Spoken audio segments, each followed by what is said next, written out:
Damar Hamlin almost died. I never You said want to that. speak on that? I have no idea what he's talking about. I don't even know who Damar Hamlin is. We've been recording for a while. Remember I called him Robert Goodell? So clearly I don't know what you're talking about. Hey, everybody. Welcome back to RBL Weekly, the podcast where we break down the top 5 battles from the week in the Roast Battle League. I am Pat Barker, joined as always by Sarah Keller. Welcome back, Sarah. I'm so happy to be back. Yeah, we miss you. Yeah, I miss Roast Battle. I haven't been to the live show, and it feels like so long.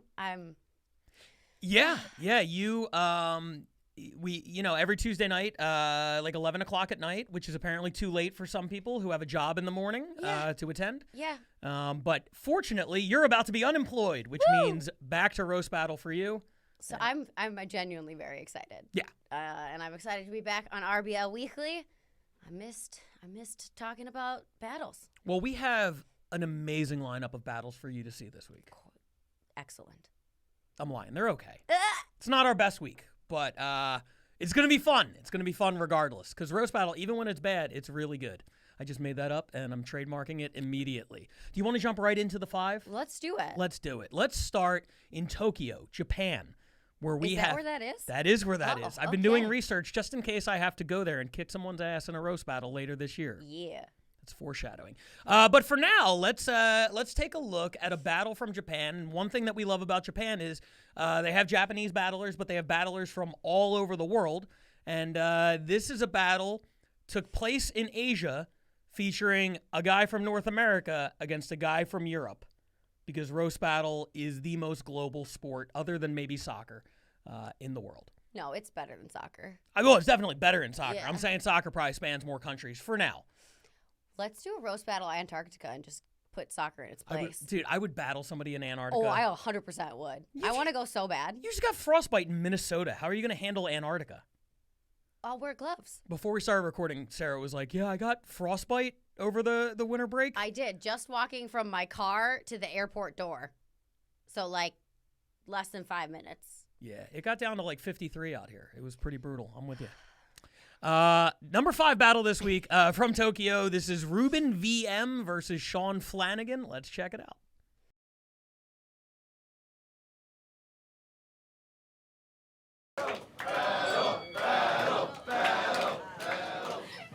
Hey, first off, I have to just say thank you, Sean, for doing this in December. I know this is a busy time for Sean, because usually he's very busy making toys. He loves Christmas because you might have seen him in the very famous Christmas movie Homo Alono. But actually, no, his favorite part of Christmas is the part where he gets to sit on an older man's lap and ask for gifts. So, and Santa brings me Tenga products every single year. Good man. Ruben obviously came here to be an English teacher. Just look at him. Oh, I'm sorry. He was here to be a jet. You always know somebody came here to be a jet because they tell you within the first 2 minutes of meeting them.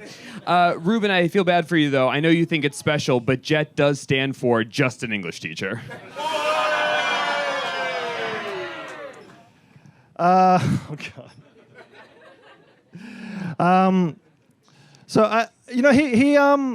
Sean, talks a very gay game, but I actually don't think he's that gay. It would make a shit episode of Queer Eye.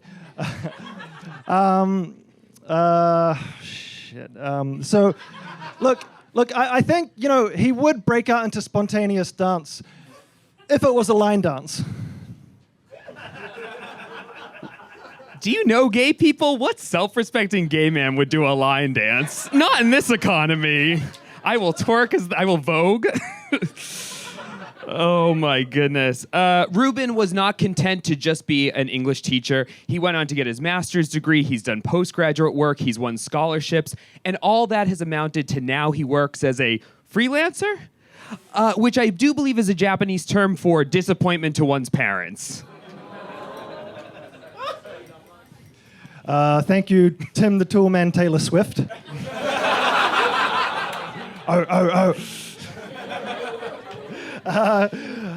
So Sean's style, I think, can be best described as gay camo. He's on the bass in Yokosuka, and it's important for him to, have a style that allows him to remain undetected as a gay person, as long as he keeps his mouth shut, which he never fucking does. If we are going to talk about style, I do love your Nazi hipster. You look like you would tell all the other Nazis, I've actually been into this since the Second Reich.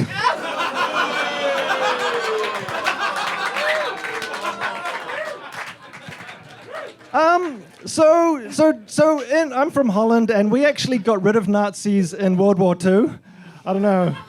You guys seem to be bringing them back, so maybe you could start bombing some Nazis instead of brown people. It'd be nice. It'd be nice.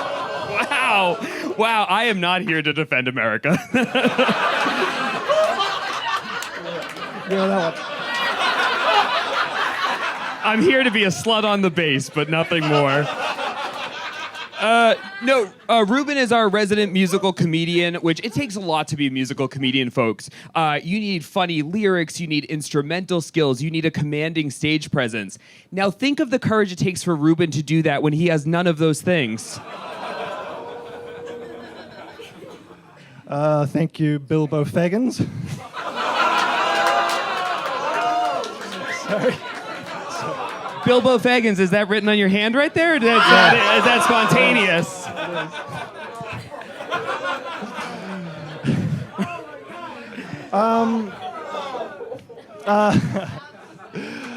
Like we mentioned, he's a big Taylor Swift fan, Swiftie. Yep. She's an amazing performer who's got a global audience based on her authenticity and just being a really good performer. Sean, on the other hand, is a bit more of a shameless self-promoter. But if you follow his Instagram, he will give you a Swiftie. And if you follow me on OnlyFans, I'll give you a little bit more. Oh, my goodness.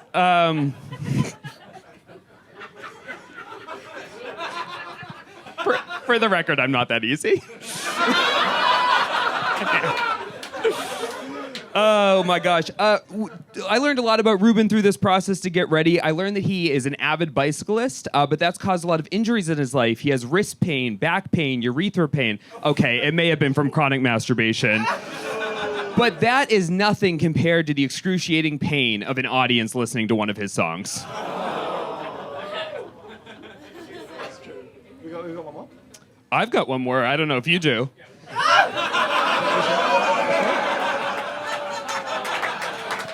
That was 4.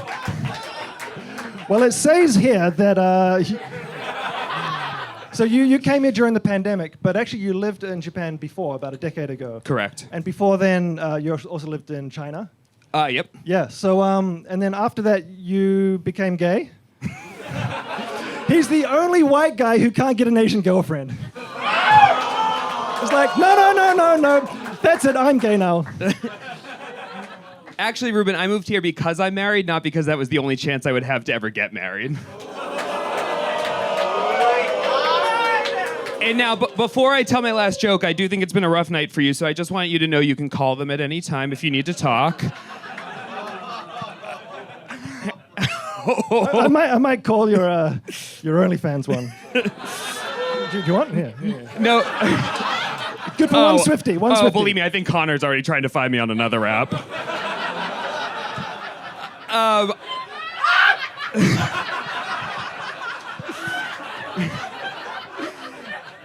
Ruben, thank you so much for the unique voice you bring to Tokyo Comedy Bar with your musical skills. Honestly, I get so much nostalgia hearing you. Your music reminds me a lot of my favorite bands from high school. When they put out new songs, they use the same chords to put out subpar songs as they try to maintain musical relevance as they descend into their 40s.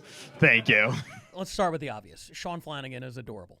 Yes. What an adorable man. Yes. You know, go ahead. You kick us off on this one. I mean, this battle started off very slow, and then it got good in the middle, and then it kind of died again. The business card thing really struck me, because what year is this? Sure. The fact that they both have business cards? I don't understand, and And he's like, calling an OnlyFans? Is it a self-help line? Like, I didn't understand. I assume the first one was like for the suicide hotline. Wait, so we gave him 2 business cards? No, so Sean had a business card as a prop. Yes. And then Ruben countered with like, I have another business card in my pocket. Right. Which he seemed to imply was Sean's OnlyFans business card. And then he's like, I'm going to call this one, but you don't call OnlyFans. I don't know if he's thinking about like one of those old 1-900 numbers. Do people have business cards for their OnlyFans now? Is that a thing? These are the questions we're dying to know, Tokyo. Why are there so many business card related jokes in your roast battles? Go ahead, continue. Oh, no. That was it? Yeah. Honestly, I almost wrote Sean off after the first 2 jokes because they both rambled a lot in their jokes. Yep. And in the beginning, I thought that the best jokes were just the off the cuff, like not the actual jokes. Tim, the 2 of my Taylor Swift, the Home Alone. Home Alone. Yep.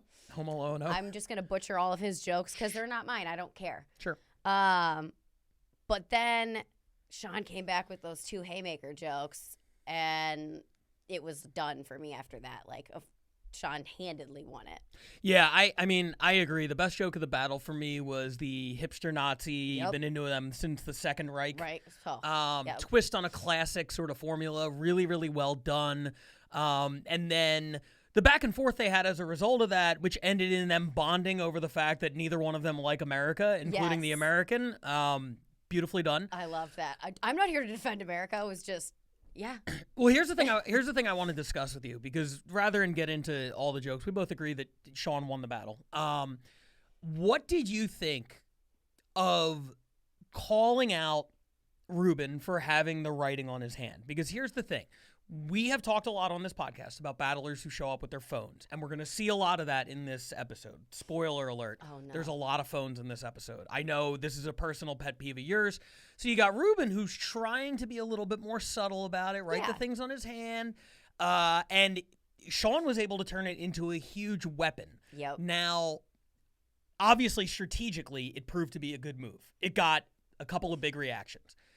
Do you think there's anything unsportsmanlike in calling out your opponent for having notes on his hand? Would you do that? Do you see any issues with it from a moral perspective? Or is it all's fair in love and war? What's your take? I have absolutely no aversion to it whatsoever. I think Sean, I thought that was a great choice, and he was able to do it without coming across as a bully or unsportsmanlike. It was kind of adorable, where he was like, I don't know, do you have another joke? Like, that was so perfect. Again, I am a Nazi about notes. So to me, I'm like, I don't think it's unsportsmanlike to point out a cheat.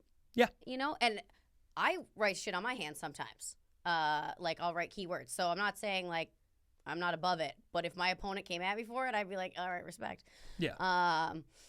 How about you? What are your Well, I mean, feelings? it's an interesting thing, because, I mean, I don't have an issue with calling it out, but I did kind of feel bad for Ruben, because as somebody with a terrible memory myself, I always have to have some sort of cheat sheet on there, because I'm terrified that I'm going to forget my jokes. See, you say that, and yet you have an encyclopedic knowledge of battlers, names, like who won, what joke they said, and like sports figures. And... I have a very autistic brain when it comes to like 3 things.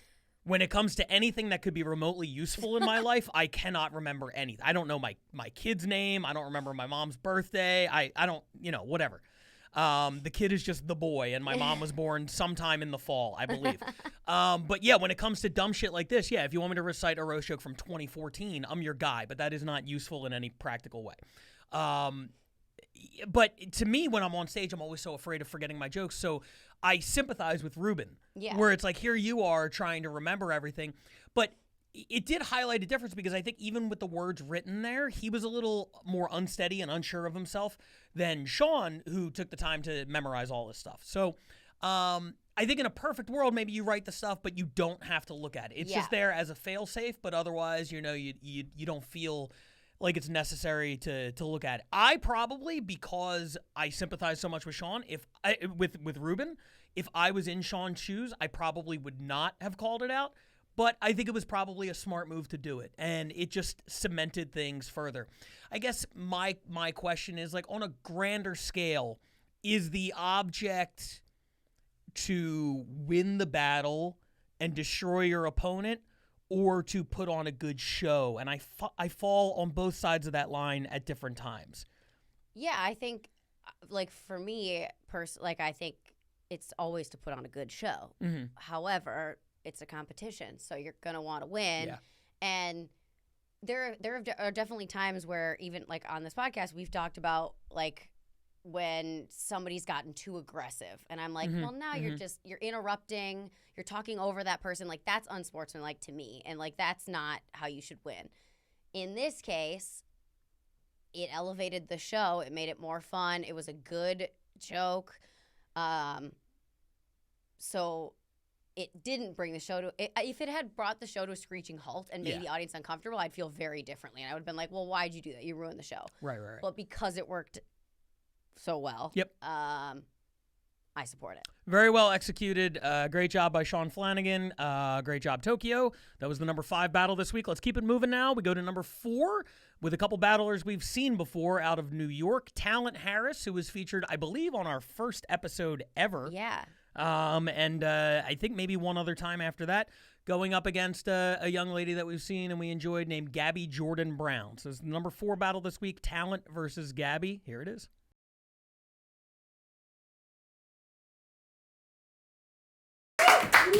All right, guys, let's make this quick so that Talent can go back to screaming World Star at a Foot Locker.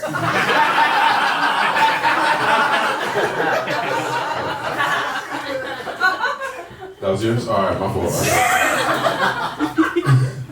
Gabby is a good example of why you should not judge a book by its cover. Because Gabby is a bisexual Jew who can't drive.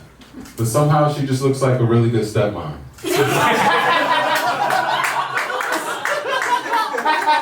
Wow, eccentric black entertainer beat me into a Jew. We're seeing this in the news.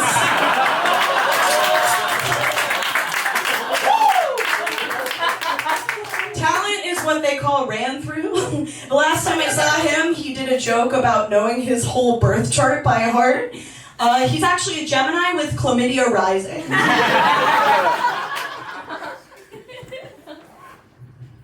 I like that. As a child, Gabby actually we had the dream of becoming a famous actress, but instead she's just here with me right now. Gabby is clear proof that the Jews clearly don't run the media. Thank you, Janky Fox. When Talent was a kid, he sleptwalked into his uncle's bed, which is another way of saying his uncle awake molested him. Well, hurry up, I know she got to get back to making peanut butter and jelly sandwiches for the Balenciaga protest. But, let's see, I feel like Gabby looks like Robin Williams in disguise. She reminds me of a young Miss Doubtfire. What do you think? Okay, guy in the friend group who's way too into Donald Glover. Jokes aside, I was struggling to write for Talent because he's handsome, funny, and successful. What can't he do besides not be followed around in the grocery store?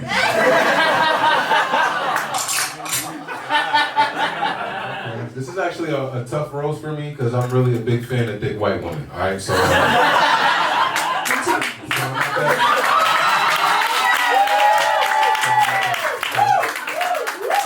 Gabby was actually skinny growing up, and she put on some weight during college.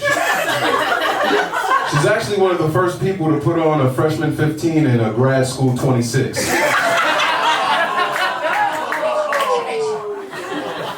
Right, I'm in grad school. Very impressive.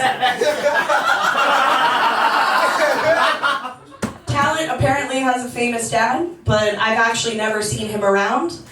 And Talent hasn't either. That's racist. No! It's what you said in the fucking email! I did try that.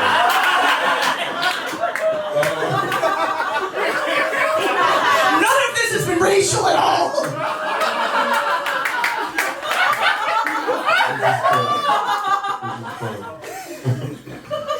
Gabby actually came out as bisexual when she was a teenager, immediately after learning that you can eat pussy. So that was number 4, Talon Harris versus Gabby Jordan Brown from New York. Who do you think won? And give me crap. some notes. I saw you feverishly scribbling things down. Because I don't remember anything ever, and I have to write it down so that in the next 3 minutes when we actually talk about it, I remember what I just watched. So what do you got? It's embarrassing. I mostly write down the name of like a keyword of the joke, so that not Ruben, but Sean can call me. No, Ruben can call me out on it. Sean, which is the one we just watched. Damn it! Proving your point. Exactly. See, I don't know. Zero That recollection. Was literally 5 minutes ago, and I Yeah. can't fucking remember. It was fine. It was not what I've seen from the two of them as far as like talent wise. And I'm not just talking about talent. Yeah, it was fine. It was underwhelming, I think. Just because I've really enjoyed their previous battles. I agree. You know what's really funny? Like, I watched the battles this week to put them into order. I always try to do that. So this was my second viewing, and it's funny because my first viewing was exactly like your first viewing. I was underwhelmed. I was excited when I saw they battled because I've seen both of them and I like both of them. And then the second time, I actually enjoyed it maybe a little bit more. But ultimately, it was just kind of there. There were a couple of high spots. You know, I thought the talent kind of edged it as the battle went along. Yeah. I really liked his whatever his fourth joke was that he I noticed from a strategy perspective, he opened it with like, this is really tough for me because I really like, you know, big white women. He's going in for the freshman 15 and the grad school 26. I really like that joke a lot of different ways. Word economy, using a phrase that's funny to begin with. The number that he used on the grad school was like, sometimes word choice is so important. Oh, yeah, and number choice can be very important. Yeah, Like, exactly. And 26 is funnier than 25. it is. I don't know why. I don't know why. And it's funnier than 28. Yeah. Well, Yeah. 28's pretty funny. I think 6 because it's got that K sound, Look at that. you know? She's a professional. K's are funny. Either way, it was a funny joke. I thought that he edged it out. It seemed like they were both kind of like just scrimmaging out there. Yeah. You know, when you have your phone and you're just sort of like reading off of there, and there's a lot of, you know, sort of surface level stuff. I don't think the moment that I felt bad for Gabby was when, and this was something I think all battlers can relate to. He gave her a piece of information. Mm-hmm. I don't know my dad. Yep. She made a joke about it.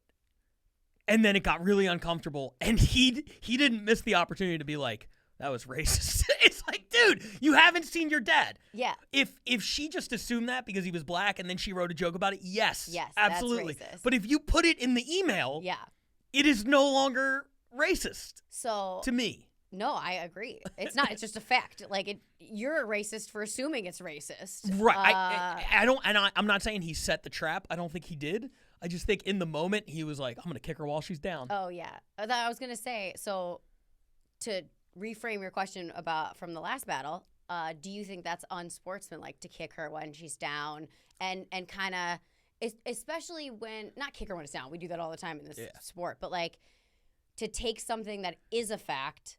Right. That you gave to her and then flip it and make her look bad. I mean, I don't think he did it on purpose, Okay. so I'm going to say no. I think it's just one of those things. And it was the same deal with Sean, like calling out, writing on his hand. Like, when you're in a battle and there's a moment sort of silence or of awkwardness, you try to ease the tension and break that awkwardness by saying something funny. And he did. Yeah. He said that was racist and it got a big laugh. And I don't think he was doing it in any way to win the battle. I think he was just trying to, like Lighten get a the mood. laugh.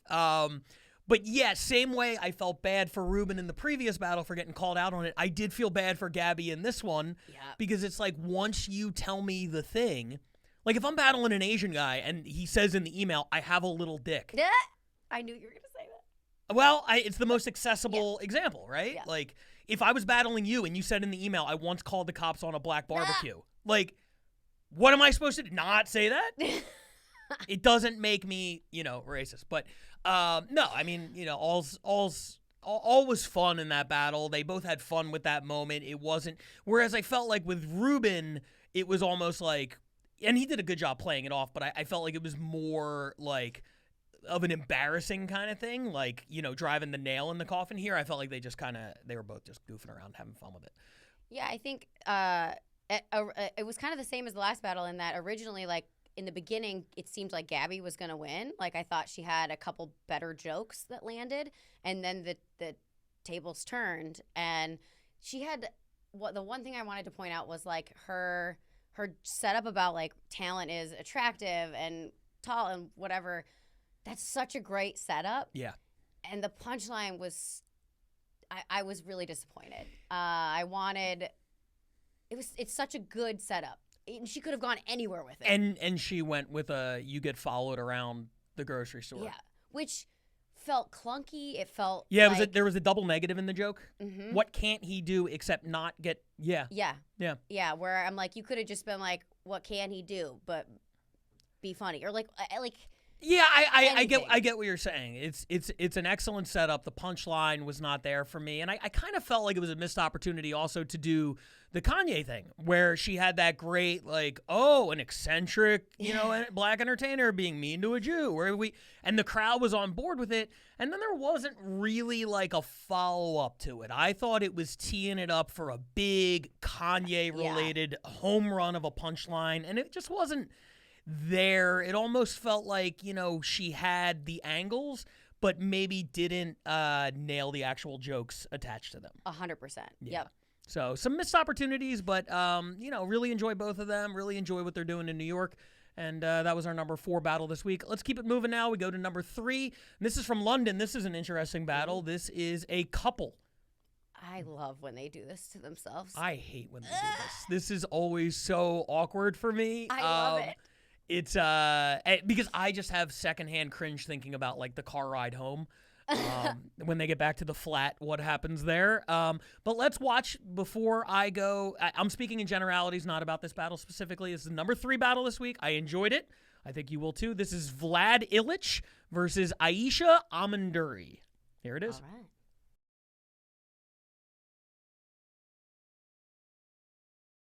Good evening. So Vlad and I are in a relationship. So this is gonna be fun. When we, yeah, shit is correct. When we walk on the street, it's a little bit weird because I look like I'm 14 and he looks divorced. You're 29! Why do you look like you have 3 kids and a mortgage? You look like life weathered you. At least I have a mortgage. Also, you look, at least I won't get worried about getting fingered by Jimmy Savile. Hi, Aisha has a massive ego. She is obsessed with herself. The other day, I suggested we do role play in the bedroom, and she was like, I'm gonna play myself.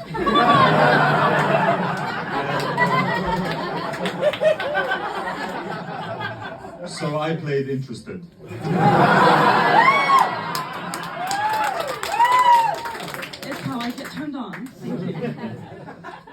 Vlad got cheated on in his last relationship. I'm not surprised. I would cheat on him too. In fact, I'm cheating on him right now. With his brother. He has a bigger dick. My dick size is fine. Your hole is like a black hole tunnel. There's so much draft there, it feels like I'm at the cliffs of Dover. Anyway, we like to keep it in the family. So Aisha got ghosted in her last situationship. After 9 months, she fell in love and this guy ghosted her, which is really sad. Poor guy had to wait 9 months.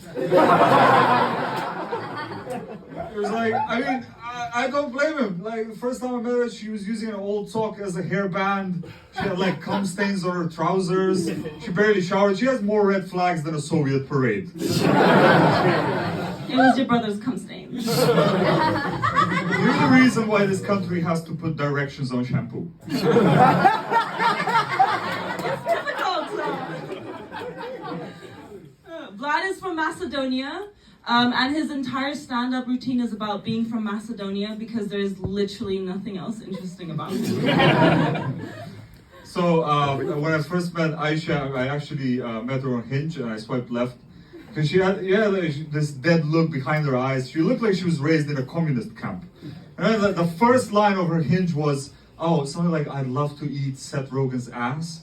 Like, no, honey, you should eat an antidepressant. That's what I do, and that's stored in Seth Rogen's asshole. Thank you. And I also get stoned that way, thank you. Somehow, Vlad is the worst Vladimir in the world. At least Putin didn't get cheated on. Yeah, that's why you call me Vlad the Impaler.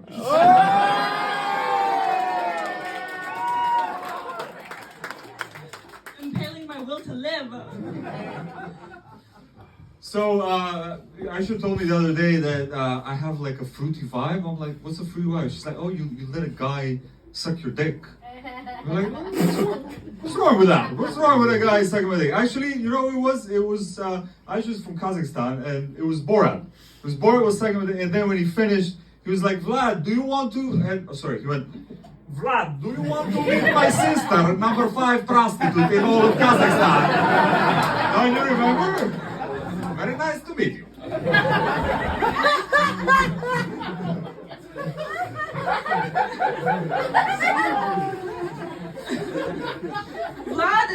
Vlad often likes to say he's popular in Macedonia.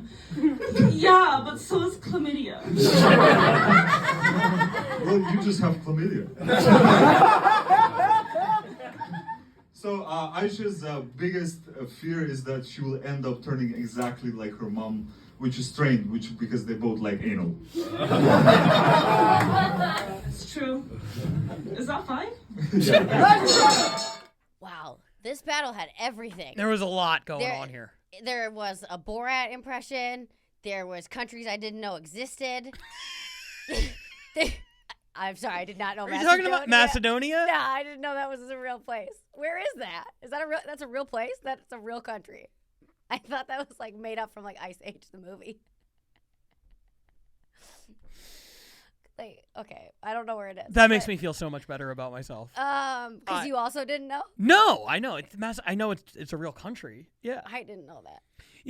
Well, international battles oftentimes make me feel dumb. Yeah. Because like there are a lot of really like history and geographically based jokes.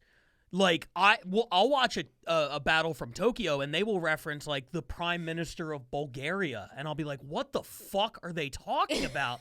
But everybody in the crowd gets it and I feel so dumb. Yeah, and now, fortunately, I'm right next to somebody who's dumber than I am. She thought it was from the movie Ice Age. That's adorable. Yeah, like Macedonian. Isn't that like from the Greek word mastodon? Yes. Yeah. Yes, it is. Sure. What else did you have? Let's move on. What else did you have? Oh man. Okay, I loved this battle because it was everything you hate about it. It made me so uncomfortable in the greatest way. I thought Vlad had better jokes, but Aisha was so much meaner, and I loved every second of it. I think the reason I hate it, and it crystallized for me when I was watching it, is because if I roast battled my wife, this is what would happen. Yeah, she'd destroy you. Emotionally, yeah. Yes. I would win the battle, but I would never be the same. I would be destroyed. My marriage would end as a result of the things that she said. I would do what he did, which is write jokes. They would have, double entendres, and they would have turns of phrases, and they would have all sorts of different literary devices to make the audience go, wow, that's really clever, and he took time. And then she would be like, I fucked your brother, and his dick was bigger than yours. That was her entire joke on the one. And the battle was over after that. Like Yeah. for me, I was Yeah. like, "Yup, you're done." Especially his face. Oh, he looks like he was gonna cry. It was amazing. This is why anybody, I'm begging you, if your girlfriend or wife or whatever does stand-up comedy, don't do this. Don't. This is a bad idea. No, because, do it. I want to watch it. No, because you're gonna sit there and you're gonna write jokes, and she is literally gonna get up there and be like, his dick is small. He doesn't know how to fuck. He's a failure. I wish I was with literally anybody else. Look at everybody. The white man is so upset that finally women have an advantage over him. All right. No, I'm kidding. I think Vlad won the battle. I agree. I think. I mean, like joke-wise, Vlad wiped the floor with her. Yeah. I mean, cum stains out of her trousers was. He called them trousers. I know, that was delightful. It was adorable. Too bad he didn't win because she was so much meaner. Yeah, and then she immediately responded, they were your brother's cum stains. So good. Like, yeah. You know how easy it is to rebuttal any joke Yeah. when your point is, I fucked your brother? I could twist any joke into me fucking your brother. Yeah. I could do it. Look, overall, to get serious for a minute here, that is why these battles make me uncomfortable, because the woman almost always goes so fucking vicious, and she always says some shit that is gonna cut like a knife. And like I said, on the car ride home, I would imagine that is not good for the long-term health of the relationship. That's just me. Maybe I'm too fragile. Maybe he is a more secure man than I am, and he could battle and have his wife or girlfriend or whatever it is say all this awful shit about him, and it's fine. I wouldn't be able to handle it. So if Vlad can, God bless him. Stronger man than I. I wouldn't battle a significant other ever. Yeah. Like even if I knew I was gonna win, I don't want to hear what your real thoughts about me. That's horrifying. Absolutely. And my wife, just to and not in the Borat way. My wife, great. I couldn't believe he pulled that off, by the way, when he went into like this weird setup about like, so Borat was sucking my dick. Yeah. I was like, this is going to suck. And he somehow pulled it off. So kudos to him for that. But if I battled my wife, she would not care about winning. She would not care about getting a laugh. She would just say the things that would cut into me, my deepest, darkest insecurities, and that the women always fucking do that, and that's why she won the war. He won the battle, she won the war. But I guess thanks for doing it for our entertainment, Vlad. Appreciate it. I really liked your joke writing, and I hope we get to see you against somebody who is not your girlfriend. You know, I think that would be good. Yeah. And I would like to see Aisha battle somebody who is not Vlad, because something tells me battle Vlad's brother. Something tells me she's probably a really good joke writer, but for this one was like, why bother? Yeah. I don't have to. Yeah. I'll just fucking destroy him psychologically. All right, great job, London. Let's move back to the States for the number 2 battle this week. This is from Chicago. We've seen a lot of Chicago. These are 2 new guys we have not seen before. And this battle dropped on YouTube earlier this week, and there were a couple Chicago battles dropped. One had a couple of more established people that we've seen, and I just assumed that would be the one. And then I watched these back to back, and I said, no, the new guys kind of got it. This is a really fun one. I enjoyed it a lot. This is Kenyon Adamsick versus Nick Cartwright. It's from Chicago, number 2. Here it is.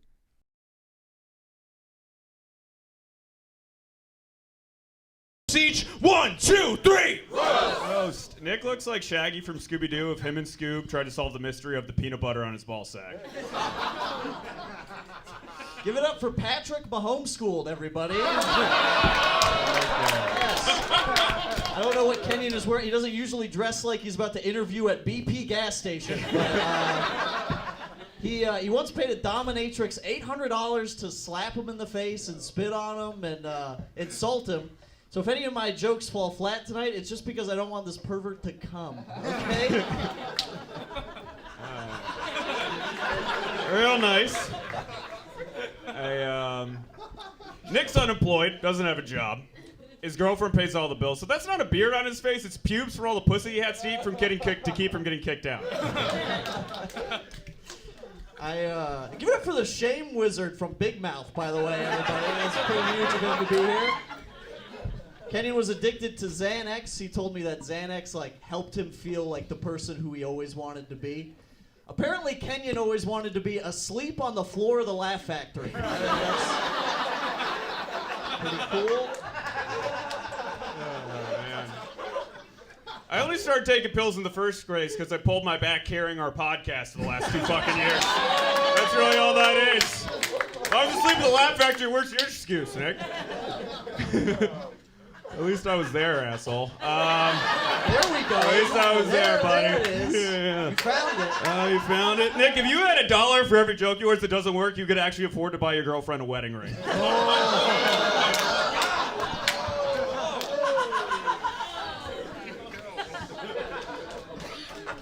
Kenyon's mom is deaf. Kenyon learned sign language at a very young age. His 3 favorite signs are I love you, thank you, and please, sir, can I have another Xanax?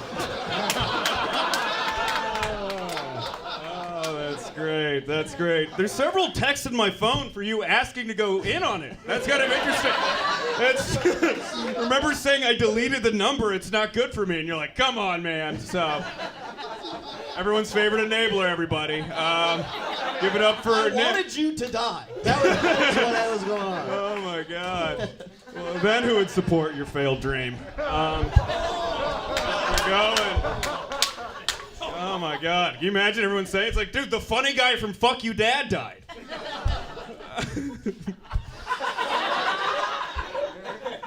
Anyway, Nick looks like he stormed the Capitol, but only because he was playing Pokemon Go.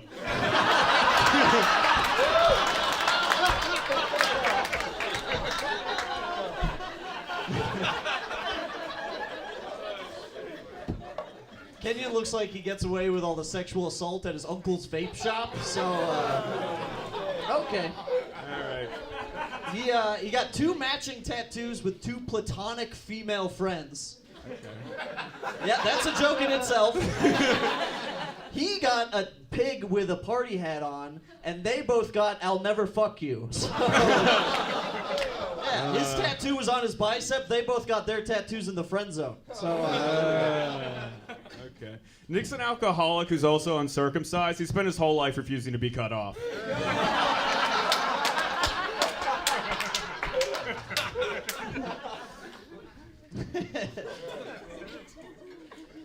Kenyon claims to be half Latino, but he has a meme tattoo, got addicted to pills, and yells at his mom a lot. That sounds pretty white. That's great. Nick used to play a lot with airsoft guns growing up, which is the only gun you could shoot up a school with and actually get bullied harder afterwards.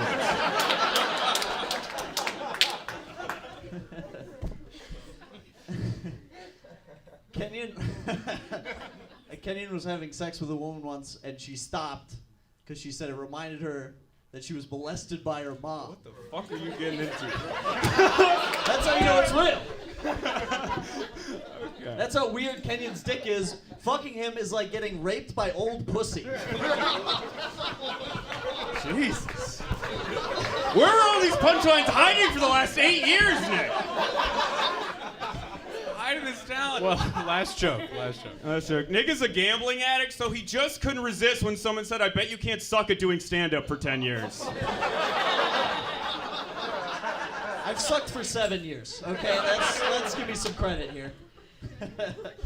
Kenyon jogs to stay in shape.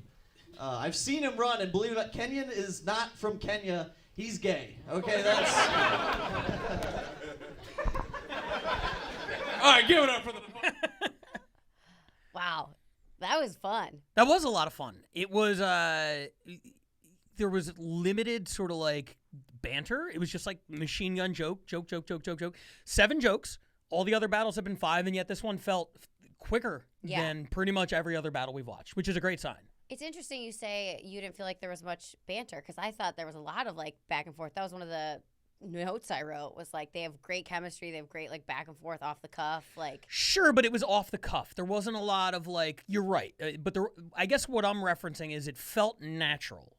right. Yes. They weren't trying to, like, I'll give you an example. When he did the storming the Capitol because he was playing Pokemon Go, perfect joke. And he, Kenyon made the joke, and Nick did not. If they had something that naturally came to their head, they said it. Yes. But, like, so many times we would see this battle, and someone would do that joke, and then the opponent would take 10 seconds to just sort of go like, there's a Bulbasaur on Nancy Pelosi's desk. Or so. It's like they spend so much time trying to think of a rebuttal in the moment that it just takes away from the momentum of the battle. To me, the momentum never slowed down. Agreed. Everything they had to say was truly off the top of their head. There was a really good chemistry, but there wasn't a lot of like sitting around and like, what would be a good rebuttal to write in the next 3 to 5 seconds to this joke? And I see that a lot, and I didn't see that in that battle. The momentum kept up. It was really fast-paced, and that's what I was referencing. I love that. Definitely. Yeah, I think they both clearly are, I would say, good comedians probably on stage, like doing stand-up, because they both have good instincts. Like, as you're saying, they didn't drag it out. Once they ran out of stuff to say back and forth to each other, they said their jokes, and it wasn't like an awkward, clunky, like, oh, now the screeching halt of the momentum. Like, exactly. My favorite moment was when Kenyon was like, where are you going with this? In the middle of his joke. Yeah. It was like, that was a perfect, like, set for Nick to spike because it just builds the excitement of like, oh, he's even like, what is he going to say? Sure. Like, a molestation joke already is such a heightened joke, and then Kenyon just really gave him that alley-oop. Yeah, I mean they alley-oop, were playing off of each other really well, and that's the chemistry. That's hosting a podcast together for a couple of years. The thing that I liked about it, and I took a note that said inside but accessible. Yes. And yep. what I mean by that, and you know where I'm going with this, is we watch so many of these battles, and when you come up, you're battling for the people in the room. And there's 50, 100 people in the room, however many, and a lot of them, if roast battle in other cities is like LA, a lot of them are your friends. They're other comedians standing in the back of the room. And we see so many battles where somebody makes a reference, and I just sit here and I go, I have no idea what that means. And it's not just Macedonia. I'm talking about when they make an inside baseball reference to some other comedian or something like that. Like, you'll watch a battle and, you know, somebody will do a joke and they'll be like, that's not what you said when you were, you know, sucking Mike Johnson's dick. In the last battle, when he talked about his girlfriend getting fingered by Jimmy somebody. There was another one. And in Tokyo, when they were handing out the business cards, we got so lost in the sauce of what the fuck is going on with the business cards, they referenced the person in the crowd. The guy was like, yeah, Connor's looking at my other social media. There are so many references that are for the people in that room and only the people in that room. And as this expands and it becomes a global sport and we keep getting, you know, bigger and expanding into more territories, and that's coming, information very soon, as your battles are no longer seen only by 50 people in Chicago or 50 people in Tokyo, but rather, you know, thousands, if not millions. We just had a clip hit 1 million views in a week on Instagram this week. You cannot rely solely on inside baseball stuff. And if you're going to, you have to find a way to make it accessible. That's what I loved about this battle. There were 4 or 5 references that were very inside baseball, but I understood every single one of them. Asleep on the Laugh Factory floor. Yes. Everybody gets that. You know what it means. So those guys found a way to do stuff that hits harder for people who know them, but also as 2 people who don't know them, I understood every word and it made sense. Yep. And I would say, like, to me, these are clearly 2 seasoned comedians that understand jokes and how to make it accessible. And I can't believe this is their first battle, like, or at least that we're seeing, right? This isn't their first one we're seeing. I have no idea if it's their first overall, but we've watched a lot of Chicago, and I've never heard their names before. Well, so I really hope they both come back because they were incredible. And yeah, you and me both. A lot of fun, and we might have some controversy on this last one because you weren't here last week, and I came up with the order last week, and last week we went LA number 1, and I kind of felt afterwards, maybe I screwed Chicago. Well, this week, it's LA number 1 again. Ooh. Now, this is the finals of the tournament, and this is one of the reasons I put it number 1 because this is the culmination of a couple-month-long tournament. The winner gets a title shot at Omid Singh. There were stakes here, which I think elevates it, but you know, Chicago might have a beef. I don't know, because that's 2 weeks in a row they had an excellent, excellent battle at number 2. But let's get to number 1. Let's check it out. This was the finals of the tournament. Were you in attendance for any of the tournament? Nope. So you've been away. But I know you've seen some of it. This was the finals. Julian Fernandez, who, as we covered last week, beat digits to get to the finals against Kelsey Lane, who, you know, in her opening round matchup, which I believe we watched together, shaky judging, I think, moved her on. We both agreed on that. We thought maybe she lost, but then in the second round, she hit her stride. She crushed it in the second round. She had momentum going into the finals, and this is how it turned out. The winner of this battle goes against Omid Singh on January 24th for the belt. Let's see who it is.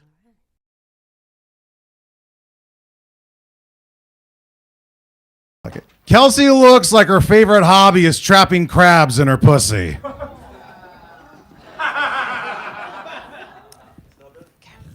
Look at this chubby Asian. What's your diet? Just eating everything everywhere all at once? I'm a squinty Mexican. Please get it right. Oh, so you can choose your gender and now you can choose your race?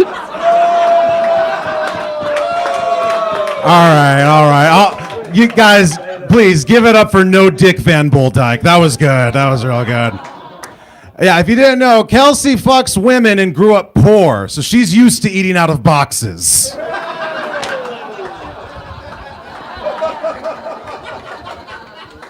like that you have to fan yourself after a joke. What the fuck? All right. Yes, I am queer. Being queer is not a choice, but that hairstyle fucking is. It sure is. Sure is. Jesus, why? That's a good one, Avril Laqueef. Can I? That was a rebuttal. Listen. Listen, I'm really excited. Julian sometimes identifies as female, but that's just so that this loser can ever claim he's ever made a woman come.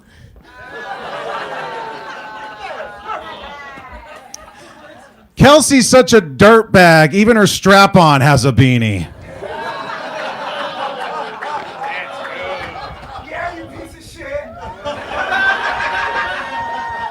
I should get a beanie for my strap-on. It gets cold. Julian is what happens when you say fag in the mirror 3 times.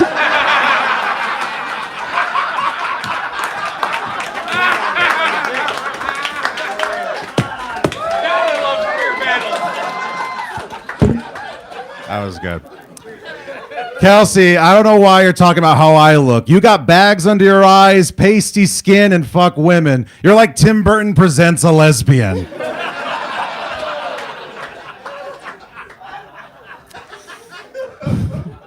Julian is non-binary, so they might rape you in the parking lot.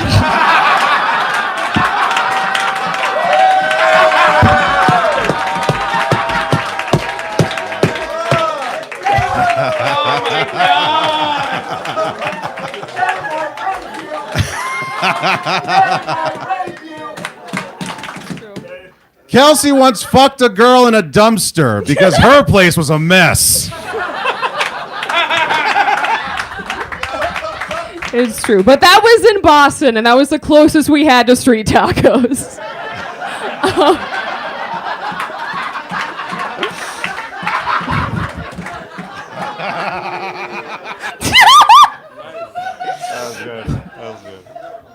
I just think it's weird to identify as non-binary because the dude at the glory hole calls you a good girl.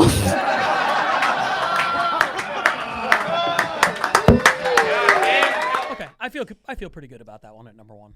Chicago was great, but watching that back, that one, here's what I'll say, because I judged this battle, and Kelsey won, and Kelsey is moving on to face Omid for the title, and I'm looking forward to it.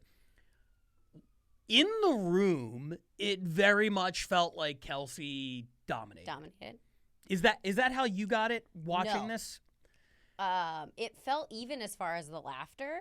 However, not even, but like the laughter was similar to me. For me personally, I felt like Kelsey hit every joke where Julian there were a couple misses to me. Mm-hmm. However, I will say that the joke of the battle was the dumpster for me. Her place was a mess. I gotta tell you, Julian went on a run there of about 3 jokes where I edge it to him on joke writing. In the room, it was a unanimous decision for Kelsey, and I stand by that because there's something to be said for crowd reaction. It's not everything, but it's a big part of the battle, and I still think that Kelsey won. I do think she got more crowd reaction. Even on the video, I feel like she got more. In person, it was more pronounced. Mm-hmm. But I thought Julian's jokes did not get what they deserved on some of them. I thought that joke was outstanding. I thought, eating out of boxes, I thought was really good. And whatever one was in between the two of them. Kelsey had some more simplistic shit. And sometimes, that shit hits harder. Yep. Saying, that word into a mirror 3 times. Got a big reaction and everything like that. They might rape you in the parking lot, big reaction. But to me, as a writer, I thought Julian's writing was a little bit more layered, maybe. Yeah. He took a few different angles and everything like that. I really enjoyed his performance. I stick by the decision that she won because the crowd reaction was much greater. But props to Julian. Great joke writing, I thought. Oh, I think this is one of the best I've seen out of these 2 battlers. I love how comfortable they both have become on stage. I remember when both of them just started battling, and from that to now, it is like night and day different. I love how comfortable they are. Like Kelsey, when she started, she did a lot of nervous laughing, and this felt so much more grounded. I mean, I'm not the biggest fan of the Ellen dancing in the middle. We get it, you're gay, but whatever. She wanted to do it.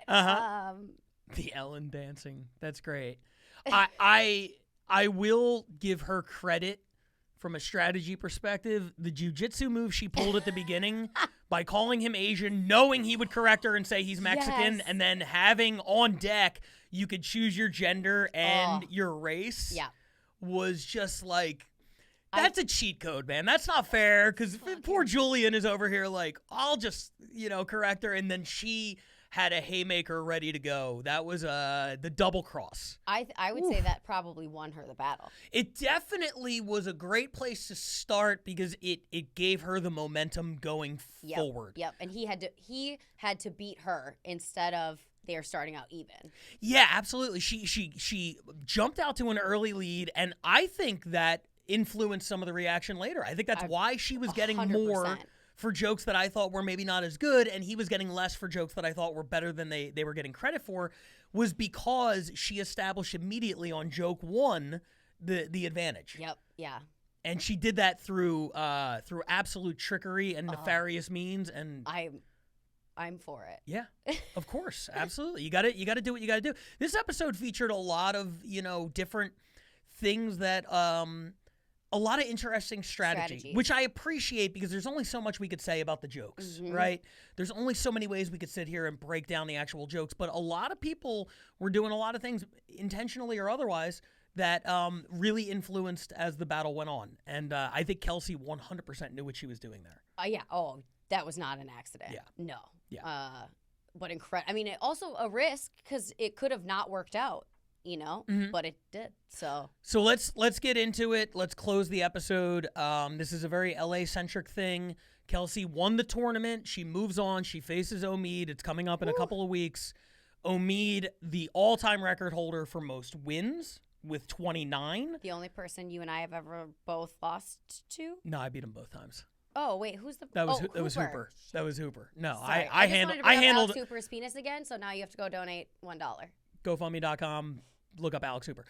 No, I beat Omid, but he is the winningest battler of all time. He is the champion. I believe he has not lost a battle.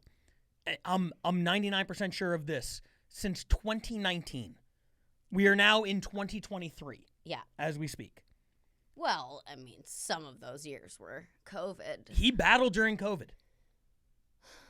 He's really, really, really good. I am not doubt. I am not. I'm No, I know he's good. He kicked my ass. Since at least 2019, he has not lost a battle. I couldn't place the last one. It might even be 2018. It has been a long time since he's lost. But when I talked to Frank Castillo last week when he was filling in for you, I asked him the question, who do you think has the advantage going into that battle? Somebody who just did 3 and has, momentum, or somebody who has been stagnant? Omid's last battle was 4 or 5 months ago at this point. Yep. And he said he thought the advantage would go to whoever won the tournament. Do you agree with that logic? And do you think Kelsey can beat Omid and become the champ? Ooh, I think those are 2 different questions with 2 different answers. Give me both. I think Kelsey obviously has an advantage in that she's warmed up. She's ready.